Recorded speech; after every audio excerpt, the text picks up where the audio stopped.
한 주간 잘 지내셨습니까? 네. 하나님께서 오늘 이 밤에 또 하나님 바라보면서 함께 말씀 듣고 기도할 때 큰 은혜를 주시기를 소망합니다.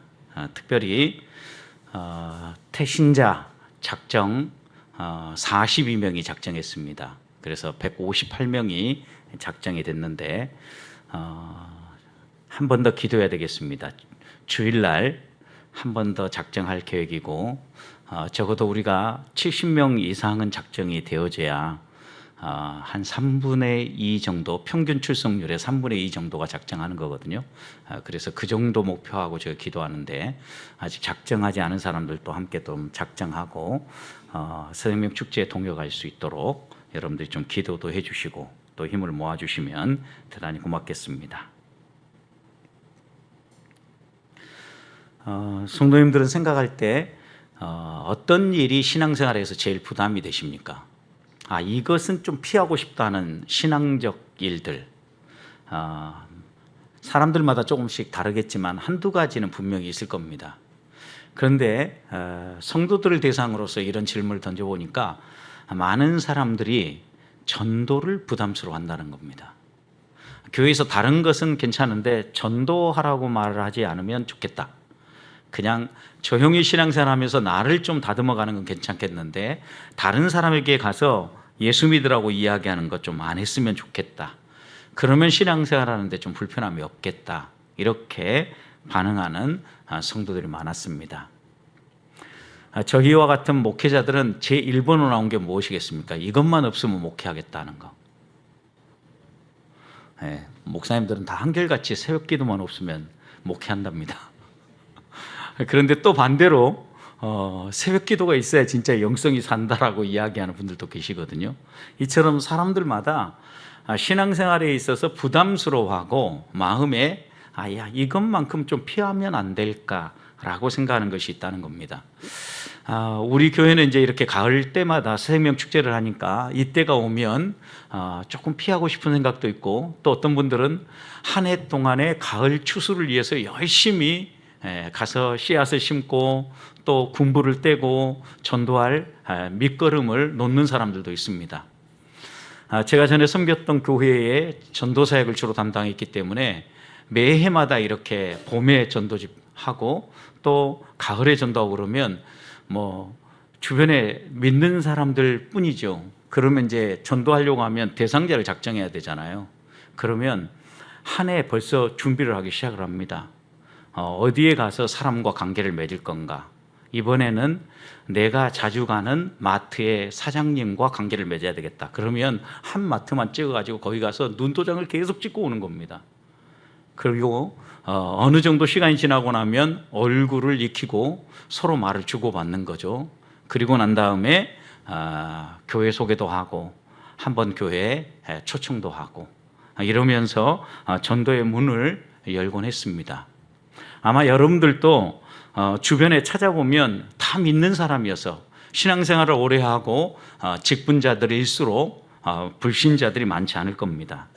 그럼에도 불구하고 지금 현재 우리나라의 복음화율은 80% 이상이 믿지 않는 나라입니다. 그러니까 우리가 만나는 사람 10사람 가운데 8사람은 불신자라는 얘기예요. 적어도. 그렇다면 이들에게 우리는 언제든지 복음을 전해야 될 사명이 있어요. 왜냐하면 주님이 이 세상을 떠나면서 우리에게 당부한 가장 긴급한 명령 가운데 하나가 복음을 전하라는 말씀이기 때문입니다. 승천하시면서 마태복음 28장 18절부터 20절에서 모든 족속으로 제자를 삼으라고 그랬죠. 누구에게요? 너희는 가서. 우리 모두가 가서 복음을 전해야 되는데 이것이 우리의 힘으로 안 된다는 걸 알았기 때문에 우리 주님은 떠나시면서 약속을 했습니다. 기도해라. 그러면 너희에게 약속한 성령을 줄 것이다.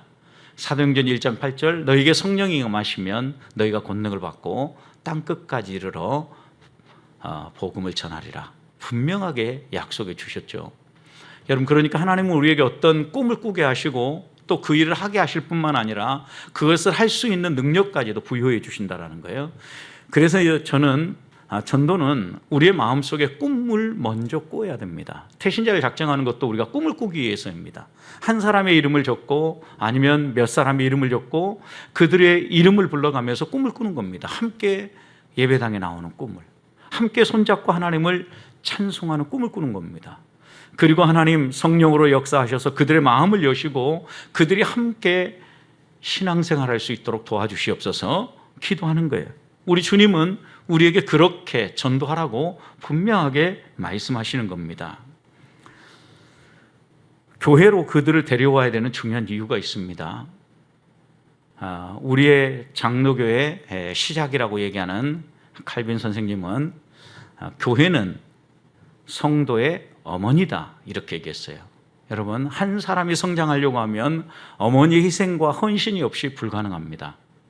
어머니의 지극 사랑과 헌신 또 희생적 양육이 있기 때문에 한 어린아이가 성장하여서 성인이 되어서 사람 역할을 하는 겁니다. 그리스도인이 거듭났습니다. 이 거듭난 그리스도인이 어떻게 성도답게 살아갈 수 있고 성장하여서 성숙한 그리스도인이 살아갈 수 있겠습니까? 그 비결은 교회에 있다라는 거예요. 그 사람이 교회에 와서 함께 예배하고 양육을 받고 훈련을 받으며 더불어서 여러 가지 활동을 하면서 성장해 가는 거라는 거예요. 그래서 칼빈은 교회는 성도의 어머니다라고 이야기했던 겁니다. 그런 점에서 우리는 계속해서 성장해야 되고 이 교회 안에서 함께 교제하면서 신앙이 멈춰 있으면 안 돼요. 과거에 만족하고 과거에 젖어 있으면 안 된다라는 거예요. 왜요? 교회 안에서 있는 우리는 자라게 되어 있기 때문입니다. 어제보다는 오늘이, 오늘보다는 내일이 여러 가지 면에서 성숙한 모습이 나타나야 되는 거예요. 하나님은 우리가 성숙한 모습을 어떻게 나타나 보여줍니까? 주님을 더 닮아가는 모습으로. 어떻게 닮아갑니까? 성품, 인격에, 그리고 우리 언어에 주님을 닮은 모습들이 드러나죠. 성도님들은 어떻게 생각하실지 모르겠지만 성도님들을 뵐 때마다 제가 11년 전에 뵐 때보다 여러 가지 면에서 성숙하고 다듬어진 모습이 보입니다. 아마 여러분들도 그럴 겁니다. 목사님 처음 만났을 때는 참 이랬는데 많이 달라지셨어. 이런 생각이 들 겁니다. 왜요? 우리는 교회라는 어머니 안에서 서로 부대끼면서 서로 하나님을 바라보면서 하나님의 성품을 닮아가는 사람들입니다. 이렇게 닮아가는 모습들이 우리 주변의 사람들에게 자연스럽게 나눠져야 되는 거예요. 야, 저 사람들은 교회에 이렇게 함께 아무것도 안 하는 것 같아도 뭔가 다르네, 달라지네, 변해가네. 가장 가까이에서 누가 느끼는 겁니까? 남편이 느끼는 거고 아내가 느끼는 거고 자녀들이 느끼는 겁니다. 그러면서 신앙 안에서 어떻게 살 것인가 자연스럽게 신앙교육이 가정에서 이루어지는 겁니다. 그런 점에서 교회를 우리의 어머니 삼고 신앙생활하는 사람은요, 성장하게 되어 있고 세상 속에서 구별되게 살 수 있습니다. 믿음의 선배들이 한결같이 가르치는 가르침입니다. 그런 점에서 저는 여러분들에게 먼저 교회를 사랑해라, 교회를 가까이 해라, 하나님 앞에 더 가까이 나와라 라고 당부드리고 싶습니다. 그래야만 우리는 잘할 수 있고 우리는 성숙해질 수 있고 이곳에서 주님을 닮아서 이웃을 섬기며 하나님 자녀답게 살아갈 수 있기 때문입니다. 우리가 또 교회를 가까이 해야 되는 이유가 있습니다. 우리가 가정으로 돌아가고 세상으로 나아가서 일터에서 하나님 주신 은사를 따라 살아가다 보면은요, 우리의 이런 믿음의 체계를 흔드는 존재들이 있습니다. 세상에서 들려오는 뉴스를 들어보십시오. 우리의 신앙적 가치를 흔드는 이야기들이 얼마나 많은지 모릅니다. 또 일터에서 여러분 일해 보십시오. 얼마나 성경의 가르침과 충돌되는 일들이 많은지 모릅니다. 그렇다고 하면 적어도 이 세상은 우리를 흔들고 있다는 것을 생각합니다. 오늘 우리가 읽었던 이 디모데 후서의 말씀에도요, 거짓 선생들이 계속해서 성도들을 흔들고 있는 겁니다. 어떻게 흔듭니까? 주의 재림은 거짓말이다. 야, 봐라, 너희들에게 본대로 오신다고 했는데 아직도 오지 않지 않느냐. 적어도 이 디모데가 쓰여질 때 초기 1세기면 적어도 한 예수 그리스도가 승천하시고 난 후에 30년 이상, 많게는 50년 정도 이렇게 흘러가는 이런 때였기 때문에 한 세대가 넘어가고 있는 찰나였던 거죠. 야, 우리 한 세대가 넘어가도 아무런 변화가 일어나지 않는 거 아니냐, 주는 재림하지 않는다라고 이렇게 거짓 선생들은 흔들기 시작한 겁니다. 너희 영혼만 구원받으면 돼. 육체는 아무렇게나 살아도 돼. 그러니까 너희들이 굳이 다른 사람 또 구원하려고 전도하지 않아도 돼. 하나님이 알아서 하실 거야. 이런 여러 가지 그럴듯한, 어떻게 들어보면 맞는 것 같은 이런 이야기들을 가지고 막 흔들고 있는 거예요.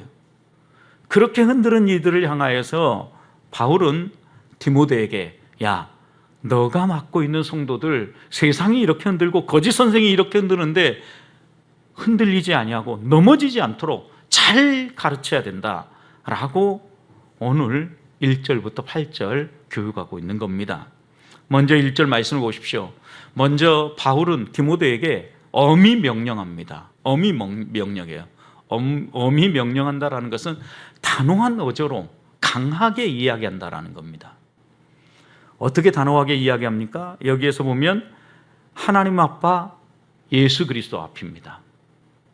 그러니까 여러분, 우리가 생각해 보십시오. 무엇을 가르칠 때 내가 하나님 앞에서 가르친다, 우리 구주 앞에서 가르친다 라고 하면 매우 엄격하고 진리의 말씀을 단호하게 가르치는 거죠. 여러분, 그런데 예수 그리스도를 소개할 때 어떻게 소개합니까? 살아있는 자, 죽은 자, 그 모든 자를 다시 나타나서 뭐 하실 분입니까? 심판하실 분이에요. 예수 그리스도는 누구시냐? 너희가 거짓 선생들에게 들은 것처럼 다시 오지 않을 뿐이 아니라 나타나실 분이다, 재림하실 분이다, 그리고 심판하실 분이시다. 그러니까 어떻게 하라는 거예요? 1절 보십시오. 그의 나타나심과 그의 나라를 두고 엄히 명하노니, 2절 어떻게 시작해요? 하나님의 말씀을, 복음을 어떻게 하라고요? 전파해라. 때를 얻든지 못 얻든지 말씀을 전파해라, 복음을 전파해라, 단호하게 전하고 있는 겁니다. 바울이 지금 선포하고 있는 주제는 세 가지입니다. 심판과 재림과 그 다음 하나님 나라입니다.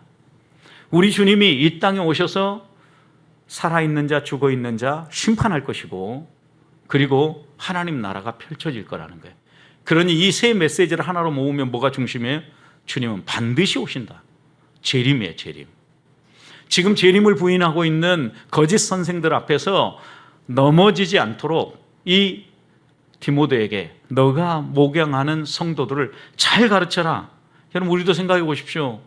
우리 앞세도 그렇고 우리 할아버지 세대도 그렇고 우리 할아버지의 아버지 세대, 증조 할아버지 시대에도 예수 그리스도가 재림한다고 했는데 아직도 재림 안 했습니다. 우리는 예수님이 마치 재림 안 할 것처럼 살아요. 그래서 내가 있는 동안은 안 오겠지. 왜? 아버지 세대도 안 오고 할아버지 세대도 안 왔으니까 내 세대에도 아마 안 올 거야. 이렇게 생각하는 경향이 우리에게 있다라는 거예요. 이게 사단의 공격이에요. 여러분, 이런 공격 앞에서 우리들이 단호하게 선포해야 될 것이 있어요. 때를 얻든지 못 얻든지 하나님의 말씀을 선포하는 거예요. 복음을 선포하고 하나님의 진리의 말씀을 가르치라는 거예요. 주님은 반드시 오신다. 예수 그리스도를 믿어야만 구원받는다. 예수 그리스도를 통하여서 재림의 그날 하나님 나라에 들어갈 수 있다. 이 진리의 말씀을 단호하게 선포하라는 거예요. 여러분, 이렇게 단호하게 선포해야 되는 이유가 3절 4절에 나오죠.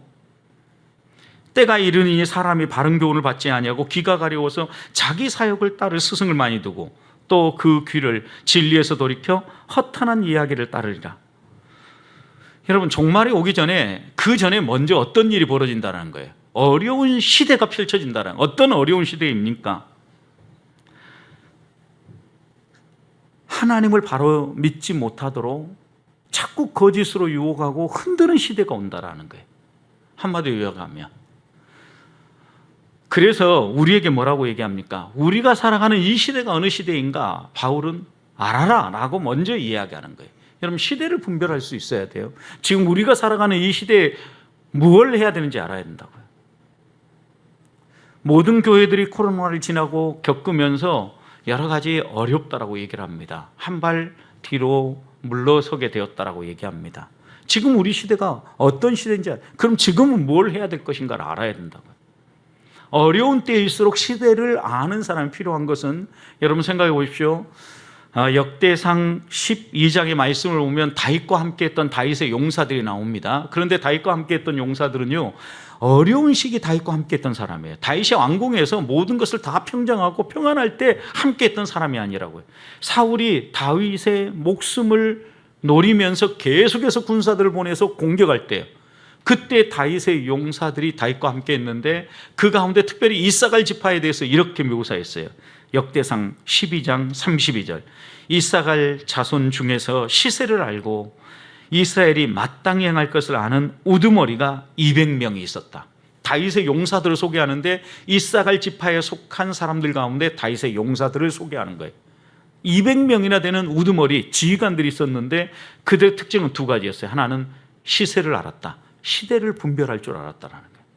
또 하나는 백성이 마땅히 해야 될 일이 무엇인가, 하나님의 자녀로서 마땅히 해야 될 일이 무엇인가를 알았다는 거예요.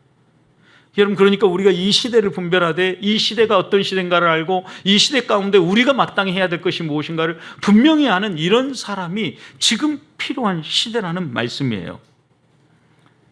왜요? 이 시대의 특징이 뭐였습니까? 3절. 바른 교훈을 받지 않아요. 사람들에게요, 바른 교훈을 받지 않고 자기 사욕, 자기가 필요로 하고 자기가 유익하다고 생각하는 것을 따를 무엇을 둬요? 스승을 많이 둬요. 어떤 스승을 둡니까? 요즘은 너튜브라고, 여러분, 너튜브라는 선생님 얼마나 좋아하는지 몰라요. 하여튼 나이 든 어른들도요, 시간만 있으면 핸드폰 가지고 듣고 있어요. 그게 좋은 정보인지 안 좋은 정보인지 몰라요. 자기 듣고 싶은 정보만 들어요. 그러니까 어떻습니까? 완전히 지금 우리 사회도 두 편으로 갈라져 버리는 거예요. 이 말 그대로요. 자기 사역을 따를 선생님을 좋아하는 거예요. 그 선생님만 따라가는 거예요. 옆에 있는 사람 쳐다보지도 않아요. 죽든 말든. 그리고 나서 세 번째 어떤 특징입니까? 4절 보니까 진리에서 돌이켜 허탄한 이야기를 따른다고 했어요. 결국 그렇게 따르는 걸 보니까 이게 진리가 아니더라는 거예요. 허탄한 이야기를 따르면서 사람들이 그것이 마치 진리인처럼 생각해요. 여러분, 여기에 보면 귀가 가렵다 그랬어요. 귀가 가렵다. 여러분, 귀가 가렵다는 의미가 무엇입니까? 새로운 것을 듣고 싶어가요, 귀가 근질근질한다라는 거예요. 그래서 자꾸 뭔가를 찾는 거예요. 흥미있고 짜릿한 정보가 어디 있는가. 귀가 근질근질한 거죠.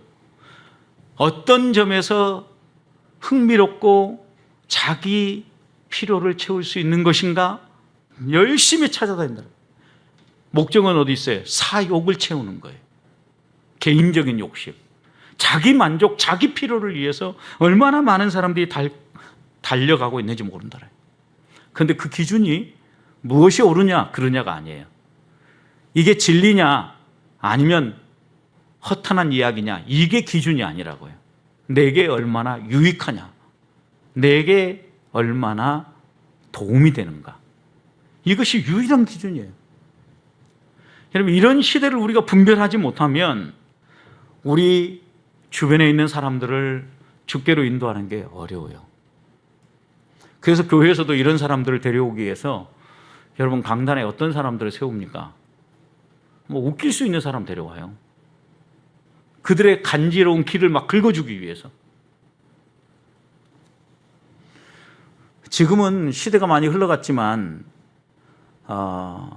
영국의 청교도 운동을 주도하고 영적 부흥 운동을 주도했던 여러 신앙의 선배들, 그들은 한결같이 이렇게 얘기했어요. 강단에 사람을 웃기고 사람의 간지러운 길을 긁어주는 사람들을 세우기 시작하면 교회가 타락한 증거라고 했어요. 이런 시대가 그런데 우리 안에 펼쳐지고 있다고요. 또 그런 교회에 사람들이 몰려가요. 그들의 얘기를 듣겠다고. 교회에 들을 게 아니라 그런 이야기 들으려면 어디로 가면 됩니까? 방송국 가면 되고요, TV 앞에 앉아 있으면 돼요. 그리고 개그맨들이 하는 여러 가지 연애 프로그램들 좀 들으면은 그런 필요들은 충분히 채워져요. 교회 예배당에 와서 굳이 듣지 않아도 돼요. 예배당에서 들어야 될 건 뭐예요? 이 시대를 분별하고 하나님의 백성으로서 어떻게 살아야 될 것인가에 대한 진리의 말씀을 들어야 되는 거죠. 그래서 우리에게 오늘 하나님은 뭐라고 얘기합니까? 이런 진리의 말씀을 선포하는 사람이 없기 때문에 너희는 때를 얻든지 못 얻든지 어떻게 하라고요? 말씀을 전파해라. 복음을 전파해라. 강조하고 있는 겁니다. 왜 그럴까요? 우리가 아니면 이 복음을 전할 사람이 없기 때문입니다. 사랑하는 성도 여러분, 우리는 무엇을 듣기 위해서 귀가 가려워서 따라다니는 사람입니까? 여러분의 귀를 열어서 무엇을 듣기 원하십니까? 하나님의 뜻입니까? 내 사욕을 채워줄 것입니까? 저는 우리 보배교회 성도들이 하나님의 뜻을 살피고 시세를 분별하면서 하나님의 진리의 말씀을 바로 알고 그 말씀을 전파하기 위해서 하나님께 무릎 꿇고 기도하는 성도들이 되시기를 축복합니다. 그렇다고 하면 그리스도인들은 이런 시대의 절망적 상황 가운데 아예 그래서 진리를 말하고 또 옳은 것을 이야기하면요, 사람들은 꼰대 취급을 합니다. 시대에 뒤떨어졌다고 이야기를 합니다. 이런 절망적 상황에서 우리는 어떻게 반응해야 되냐는 거죠. 그럼에도 불구하고 이런 절망적 상황을 바울 사도는 인지했어요. 그럼에도 우리에게 분명히 얘기해요. 2절, 너는 말씀을 전파해라. 디모데야, 너는 복음을 선포해라. 그런데 어떻게 선포하라고 얘기합니까? 때를 얻든지 못 얻든지. 그리고 항상이에요. 그리고 범사예요. 또 오래 참음으로. 여러분, 이 말씀들 하나하나가 우리에게 무엇을 전합니까? 얼마나 우리들이 이 하나님의 복음을 선포하기 위해서 우리의 모든 걸 집중하고 있는가를 돌아보게 하는 거예요. 이렇게 전해야 되는 이유가 있어요. 우리가 말씀을 전파하려고 하는 사람들은요, 진리의 말씀을 신중하게 들으려고 하잖아요. 그들의 마음과 행동이 불안정해요. 그러니 우리들은 분별력을 가지고 차분히 진리를 대연해야 되는 거예요. 우리도 그들처럼 그냥 그들과 같이 움직이면서 그냥 이야기하다 보면은 진리의 말씀은 저리 가고 세상 얘기만 하다가 끝나버린다라는 거죠. 사람들은 귀가 가려워서 진리의 말씀을 듣고자 하지 않기 때문에 바른 교훈의 말씀을 들려주기 위해서 우리는 끈기를 가져야 돼요. 이번에 못하면 다음에 못하면 또 계속해서 시도하고 끈기를 가지고 진리의 말씀을 들려줘야 돼요. 그리고 이걸 하면서 고난받을 각오를 해야 되는 거죠. 사람들은 참된 복음에 무지하기 때문에, 참된 복음에 관심이 없기 때문에 때로 복음을 이야기하는 사람들을 핍박하기도 하고 어려움 가운데 몰아세우며 조롱하기도 하는 겁니다. 각오해야 합니다. 그래야만 우리는 때를 얻든지 못 얻든지 복음을 전파할 수 있는 겁니다. 때를 얻든지 못 얻든지 전파하는 의미는 무엇입니까? 지금 그만큼 시대가 긴급하다는 얘기예요. 긴급함을 느끼라는 거예요. 그리고 여기에 힘쓰라는 것은 뭐예요? 여러분, 여기에 힘쓰라는 표현은요, 언제든지 할 수 있도록 바로 곁에 서서 대기하고 있으라는 거예요. 마치 5분 대기조처럼. 하나님의 말씀만 하면 움직일 준비를 하고, 긴급함을 잃지 아니하고 언제든지 복음을 들어야 될 사람들을 만나기만 하면 복음을 선포할 준비를 하고 기다리라는 거예요. 여러분, 이게 복음을 전할 사람의 자세예요. 또 경책하고 경계하고 권하라 그랬죠? 여러분, 이 말은 정신을 차리고 그 사람에게 어떻게 말하는 게 가장 적절한 복음 선포인지를 선택하라는 거예요. 여러분, 여기에 보십시오. 하나하나 경책해라, 경계해라, 권하라 그랬는데, 여러분, 경책하라는 것은 의심에 시달리고 있는 사람들은 논증을 통해서 그 의심거리를 말끔히 치워주라는 거예요. 죄에 빠져 있는 사람, 이런 사람에게는요, 책망을 통해서 돌이키게 해주라는 거예요. 두려움 가운데 시달리고 있는 사람은 격려를 해서 세워주고 그 사람이 바로 서도록 해주라는 거예요. 이게 경책해라, 경계해라, 권하라는 거예요. 그러면 이 말의 의미는 무엇입니까? 한마디로 요약하면 이런 거죠. 복음을 전할 사람에게 적절하게 그 사람의 눈높이에 맞추어서 하나님의 말씀을 들려주라는 거예요. 논중이 되었던 책망이 되었던 권면이 되었던 아니면 호소가 되었던 어떤 방법을 사용해야 이 사람에게 하나님의 말씀이 전달되어질지 생각하면서 적절하게 그 사람에게 맞추어서 전하라는 거예요. 그래서 5절 이렇게 얘기합니다. 너는 모든 일에 어떻게 해요? 신중하여. 어떻게 하라고요? 그 다음 고난을 받아라. 여러분, 신중하라는 것은 정신을 차리라는 거예요. 여러분 생각해 보십시오. 아무 생각도 없이 얼떨결에 얻어맞으면요 더 아파요. 안 아플 것 같은데 나중에 생각하면 생각할수록 곱씹으면 곱씹을수록 더 아파요. 그게 정신을 차리라는 거예요. 왜요? 맞을 가능성이 높다라는 거죠. 고난받을 가능성이 높다라는 거예요. 그러니까 정신을 차리라는 거예요. 신중을 기하고 복음을 전하는 자로서 고난받을 각오를 하고 복음을 들고 가라는 거예요.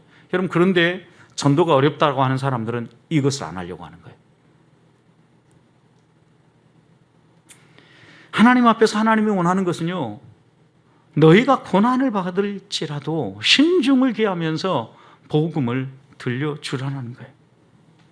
진리를 싫어하고 예배하기를 싫어하는 사람들에게 어떻게 복음을 들려줄 수 있겠습니까? 내가 갖추어야 될, 지금 내게 부족한 전도자의 자세는 무엇입니까? 긴급함입니까? 간절함입니까?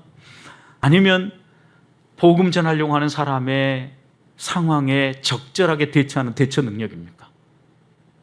그것이 무엇이 되었든지 간에 고난받을 각오를 하면서 상대방에게 맞추어서 복음을 들려주라는 것입니다. 할 수 있으면 차라도 한 잔 마시고, 또 할 수 있으면 밥이라도 함께 먹고, 또 할 수 있으면 교회 문자도 한 번씩 전달해 주고, 그리고 또 할 수 있으면 나와 함께 교회 한번 가보자고 이야기하는 겁니다. 전도하다 보면요, 어떤 사람은요, 때때로 정말 자기는 교회 가고 싶었는데 가족들이 나는 안 믿을 거라고 생각하고 자기들끼리만 가고 한 번도 저에게 교회 가보자고 이야기를 하지 않더라는 거예요. 그런데 여러분, 왜 이런 마음이 생겼겠습니까? 분명히 그 가족이 몇 번 시도했을 거라고요. 그런데 거절하니까 아예 이제 문을 닫고 포기해버린 거죠. 아예 안 나오는 사람, 이 사람은 이렇게 방해만 안 하면 돼, 조용히 있고 우리만 교회 잘 다니면 돼, 이렇게 생각하는 것이 더 문제인 거예요. 여러분, 하나님은요 분명히 우리에게 약속했어요. 사도행전 16장 31절 주 예수를 믿으라, 그리하면 너와, 그 다음 뭐라 그랬어요? 내 집이, 그랬어요. 여러분, 만약에 우리 집이 구원받지 못한다면 하나님이 거짓말 하시는 거예요. 주 예수를 믿으라, 너와 내 집이, 분명히 말씀하셨잖아요. 약속의 말씀을 붙잡고 하나님, 왜 우리 집이 아직 회복되지 않습니까? 왜 하나님을 제대로 못 믿습니까? 저에게 무슨 문제가 있습니까? 기도해야 합니다. 우리의 자세가 바뀔 수 있도록. 하나님 앞에서 그래서 때를 얻든지 못 얻든지 생명의 복음을 나눌 수 있는 하나님의 사람들이 되기를 축복합니다. 마지막입니다. 바울은 이렇게 간곡하게 간절하게 이야기하는 이유가 있어요. 자신이 평생 이 디모데와 또 믿음의 자녀들과 함께 할 수 없다라는 것을 알았기 때문이에요. 여러분, 여러분들도 곰곰이 생각해 보십시오. 지금 성도님들하고 이야기를 나누다 보면 제가 제일 많이 듣는 이야기가 있습니다. 한 해 한 해 다르다는 이야기입니다. 뭐가 다릅니까, 여러분? 하나님 나라 갈 날이 다가오고 있습니까? 그러면 여러분, 빨리 해야 될 게 무엇입니까? 하나님 나라 가기 전에 먼저 해야 될 게 무엇입니까? 아직도 하나님이 나를 통하여서 이루고자 하시는 일이 무엇입니까? 그걸 먼저 찾아야죠. 바울은 그걸 찾았어요. 그래서 6절부터 8절에 이렇게 얘기합니다. 전제와 같이 내가 벌써 부어지고 나의 떠날 시각이 가까워지고 있다. 여러분, 전제와 같이 내가 부어진다라는 거예요. 순교할 각오가 되어졌다라는 거예요. 전제가 무엇입니까? 하나님 앞에 제사를 드릴 때 물과 같은 유, 포도주와 같은 것을 온전히 제단에 쏟아부어서 완전히 드리는 거예요. 자신이 그래서 순교할 날이 지금 다가오고 있다는 걸 알았어요. 그래서 그 다음 떠날 시각이 가까웠다도 그런 거예요. 디모데야, 내가 너와 함께 영원히 있을 수 없어. 그래서 내가 간곡하게 너에게 부탁해 라고 이렇게 얘기하고 있는 거예요. 자신의 사역을 돌아보면서 권하는 겁니다. 그러면서 다시 한 번 더 이렇게 7절 얘기합니다. 나는 선한 싸움을 싸우고 나의 달려갈 길을 마치고 믿음을 지켰다. 그러니 너도 선한 싸움을 싸우라. 너의 달려갈 길을 마쳐라. 믿음을 지켜라. 단호하게 지금 당부하고 있는 겁니다. 선한 싸움을 싸우라는 의미가 무엇입니까? 하나님의 자녀답게 말씀을 너의 삶의 기준으로 삼고 그 규칙에 벗어나지 않도록, 그 하나님의 말씀을 떠나지 않도록 말씀의 기준을 따라서 살아라. 달려갈 길을 마치라는 건 무엇입니까? 내게 주어진 사명, 하나님이 너를 통하여서 이루기 원하시고 너 마음 가운데 하나님이 주신 그 간절한 마음, 그것이 무엇이든 반드시 이루어라. 그런데 아무렇게나 이루면 안 된다. 믿음을 지켜야 된다. 여러분, 믿음이 무엇입니까? 그리스도인의 품격이에요. 믿음은 하나님을 신뢰하면서 내 마음과 내 뜻과 내 생각대로 하려고 하는 것이 믿음이 아니에요. 하나님을 신뢰하고 아무리 어렵고 장애물이 있어도 하나님의 방법으로 하나님의 뜻으로 이루려고 하는 거예요. 거기에서 그리스도인의 멋이 나오는 겁니다. 품격이 나오는 겁니다. 그런 점에서 믿음은 그리스도인의 멋이라고도 말할 수 있습니다. 믿음을 지키라는 것은 그리스도인다운 면모, 그리스도인의 멋을 잃지 말라는 거예요. 그리스도인의 품격을 잃지 말라는 거예요. 이렇게 하나님 앞에서 뭘 하라는 거예요? 복음을 전하라는 거예요. 내가 선한 싸움을 싸우면서 규칙을 지켜가면서 내게 맡겨진 사명을 그리스도인의 품격을 잃지 않으면서 끝까지 해야 될 게 무엇이냐? 떠날 때가 있다는 걸 생각하면서 지금 이 시간, 오늘 이 지금 내가 해야 될 일은 복음 전파라는 사실을 잊지 말고 이 복음 전파를 하나님이 부르시기 전에 이 땅에 있는 동안 충성스럽게 감당해라 라고 당부하고 있는 겁니다. 바로 보십시오. 떠날 때가 가까웠는데도 지금 편지를 써서 이 옥중서신을 통하여서 마지막 자신의 유적을 통하여서 디모데를 교육하고 있잖아요. 디모데에게 이렇게 하라고 복음을 선포하고 있잖아요. 어떤 순간에 돼요? 하나님 품에 안길 순간, 순교의 제물로 드려지는 눈앞에서도 마지막까지 복음을 선포하고자 힘썼던 바울을 본받으십시다. 언제 하나님 우리를 부르실지는 모릅니다. 그러나 분명하게 하나님 우리에게 당부하십니다. 너는 말씀을 전파하라. 때를 얻든지 못 얻든지 항상 힘써라. 범사의 복음을 선포해라. 그리고 복음을 드려야 될 사람의 눈높이에 맞추고 때로는 경책하고 때로는 경계하고 때로는 권하면서 그 사람에게 적절하게 그 사람이 귀를 열고 복음을 들을 수 있도록 복음을 효과적으로 선포해라 당부하고 있는 겁니다. 바라기는 이번 새생명 축제뿐만 아니라 우리의 남은 생을 살아가는 동안 우리 주변에 하나님께서 붙여준 사람들을 이렇게 전도하면서 한 사람 한 사람 주께로 인도하며 하나님을 영화롭게 하는 우리 보배의 성도들이 되시기를 주님의 이름으로 축복합니다.